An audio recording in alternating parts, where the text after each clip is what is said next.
He's mocking me. I know he's mocking me. Anyways, hey everybody, welcome back to Let's Play Umineko When They Cry. In the last episode, we found out that Shannon indeed did the deal with the witch, not the devil. Because apparently, according to Beatrice, witches and demons are two completely different things. So, this time we're going to continue on in our adventure to see how far we get.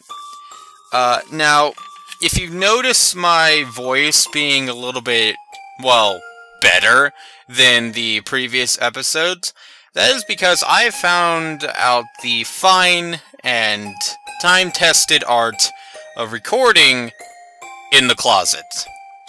Now, this kind of means that the increasing fear of a spider coming towards me is drawing ever so closer, but let's not think about that. Let's just focus on the task that is at hand, which is recording more. I've also allocated Umineko When They Cry to a controller setting, so now I shouldn't have too much trouble with the controls, or at least I shouldn't. The keyword is shouldn't.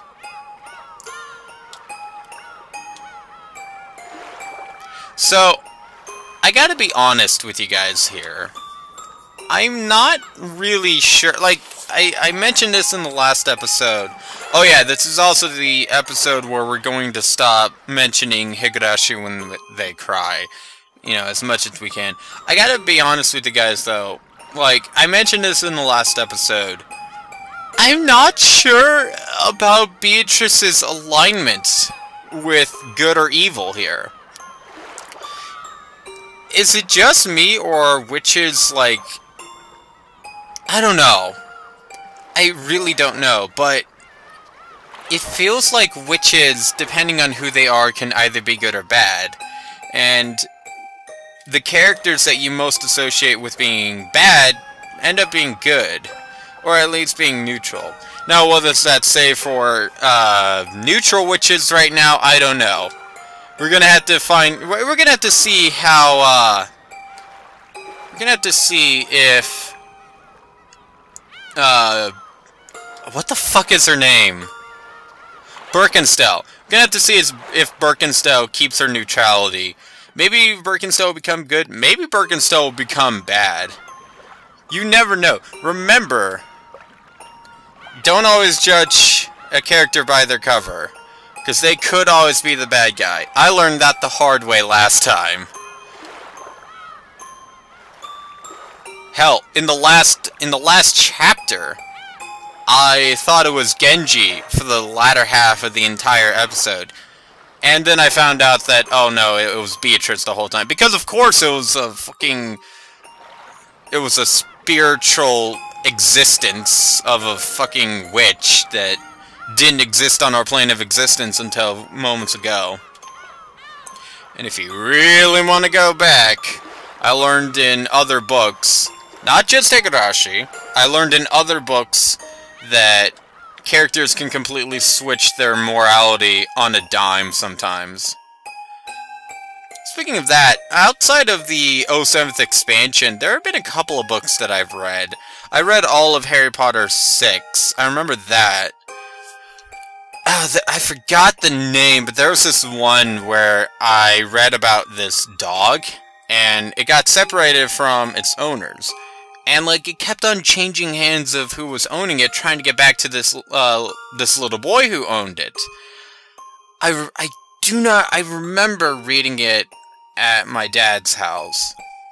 I do not remember the name of this book, but I remember that the dog had the ability to pray. Like, this old woman taught the dog how to pray, like, by that I mean put its paws on its nose and everything. Like, all in all, this was a very nice novel.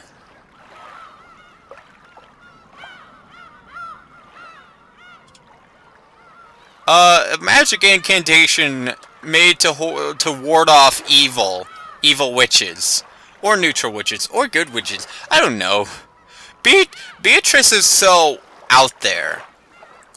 You know, she's being very benevolent in this episode. Like, she's helping even if she has an ends to a mean, which my only guess is this is some sort of magical thing that she's performing to basically stick it to Battler, saying, hey, this is magic, you can't prove it any other way. But even if that's the case, she's, like, helping two people come together. You know what I mean?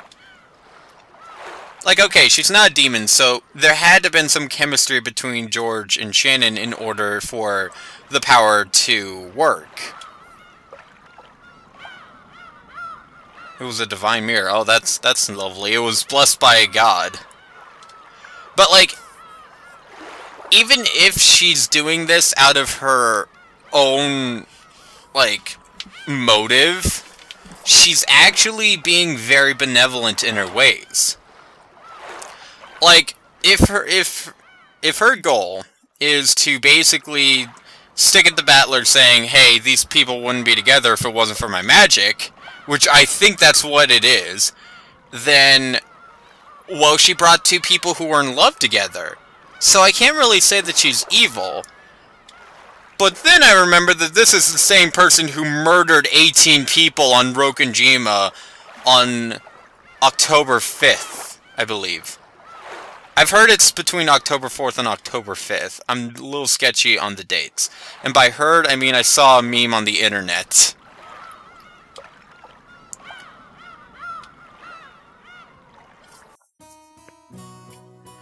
Oh, the fairy in the shoe. That's adorable.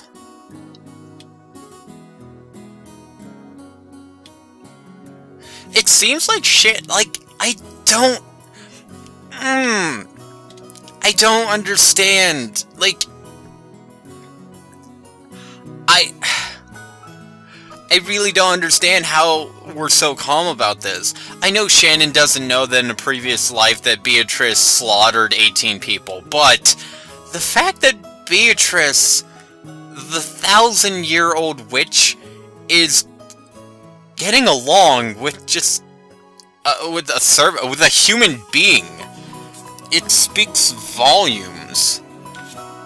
And I don't know if that means that she has a good side in her, or if that means that she's very, very good at deceiving me.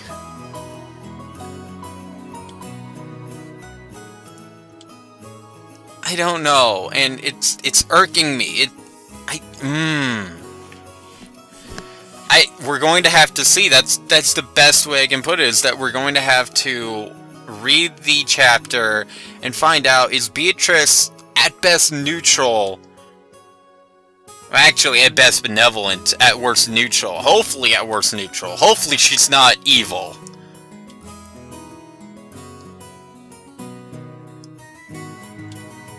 Because I don't know what level that she's playing on.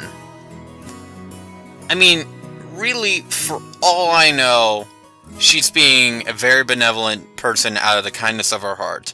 Or, for all I know, she's doing this to an ends to a mean, and the moment that ends to a mean bores her, she's gonna start turning on people. Oh my gosh, if she releases her magic and George realizes what Shannon's done, and, like, oh my gosh, if they break up, oh, no, that's what it is! Son of a bitch!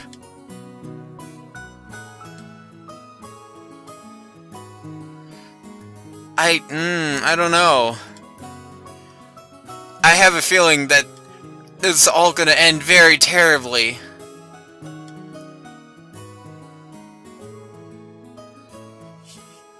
Wow, even Cross is being very nice. Oh my gosh, this is perfect. You know, like, I wouldn't say it's perfect, but everything that should be going right for Shannon is, and it making me nervous. Because I've read a similar book where everything's perfect and then it goes downhill. You may have heard about that book before.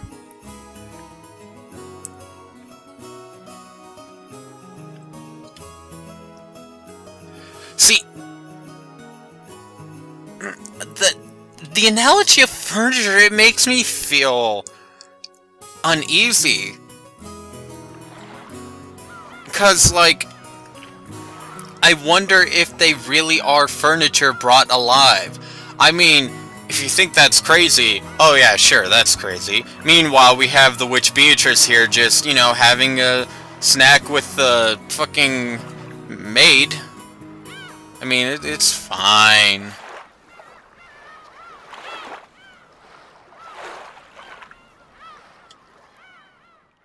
Wait, what?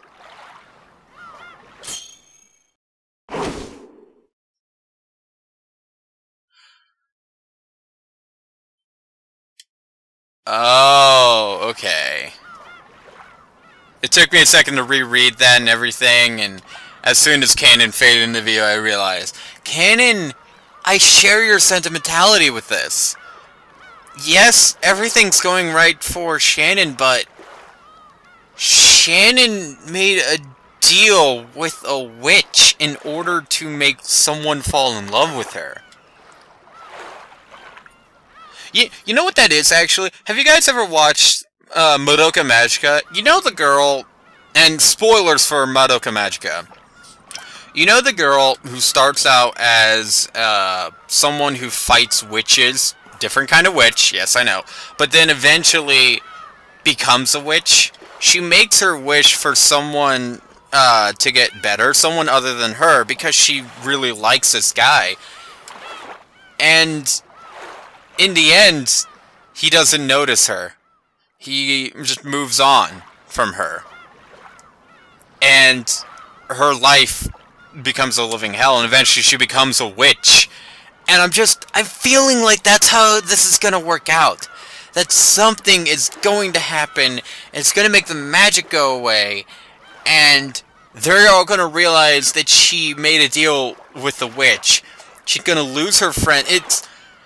I'm scared for Shannon. She's in this predicament in which... I don't know.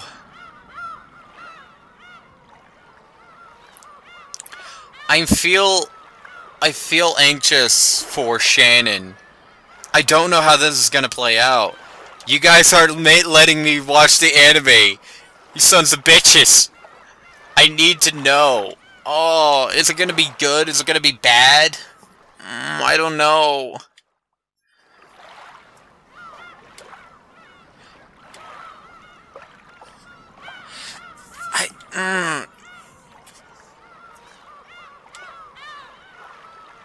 I don't know.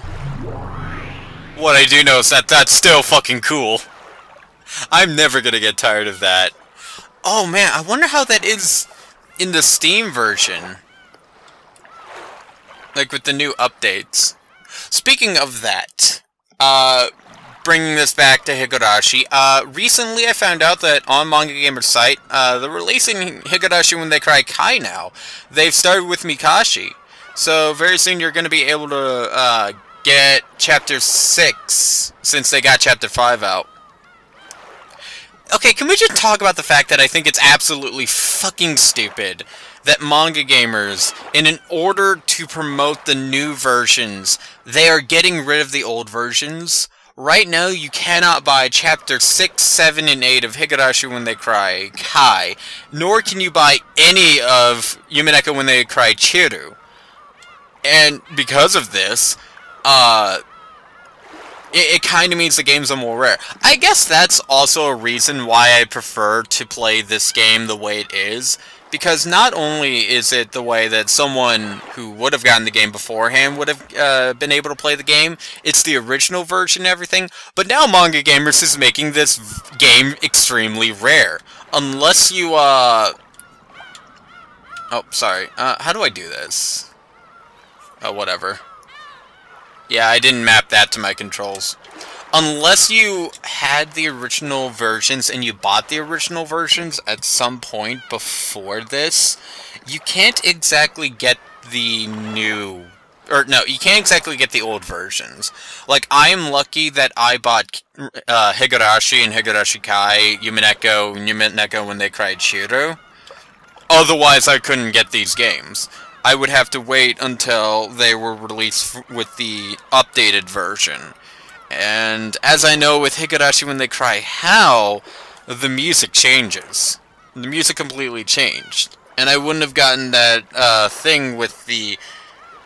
I wouldn't have my favorite song. Oh, that's what it is. She's indebted to... Oh... Right! That's what I'm thinking! I don't know what Beatrice is thinking! I don't know if I can trust her. But what I do know is that now Shannon is in debt to Beatrice, and I'm scared for Shannon. I'm really scared for Shannon. Being indebted to someone who slaughtered 18 people in a previous world, that's not good. It's really not good. How we were born? What does that mean? Are you really furniture? Are you a couch turned into a person? It's driving me up the wall! Son of a bitch!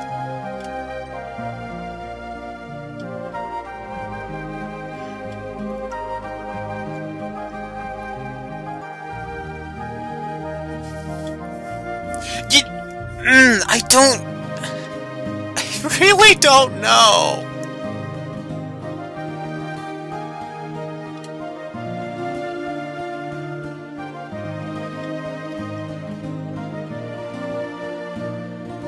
Gosh damn it! It's really fucking with my head, okay?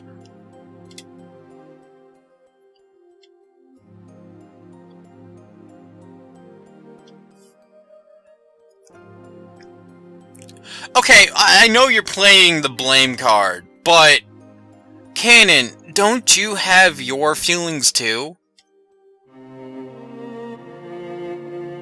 Like, I'm speaking from the anime's perspective, but it's very heavily implied in the anime's first arc that Jessica has feelings for Canon. And you could see how she turned on people in the visual novel, how she turned on Kumasawa for what she thought who killed Canon. She was she was freaked out about Canon's death. I wonder if Canon actually knows. Like, Canon I understand, but at the same time, like, what does it mean to be furniture? Is that just a metaphor that you were poor and you were made to serve someone richer? Because if that's the case, that's a horrible message.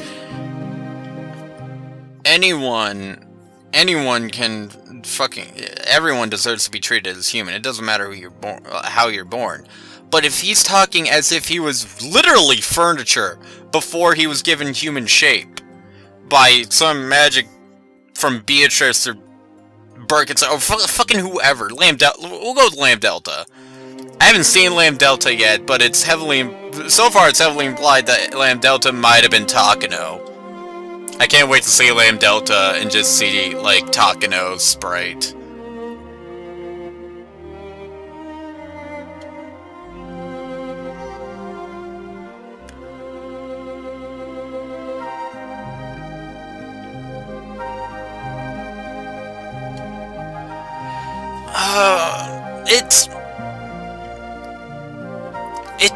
They're both morally correct. Both of them are correct. Oh, I'm rational like Canon, but I don't understand the whole furniture aspect. But I feel for Shannon, and I'm scared that Beatrice is going to turn on her. It's just like it's how any of these deal with a fucking being from another world goes with. It happened in It happened in Madoka Magica. It happened in other media, like Futurama is an example. And I feel like it's gonna happen here, and it's... oh. Anyways, guys, next time on Let's Play Umineko When They Cry, we're gonna continue this, how it looks blue to her. So until then, guys, I will see you then.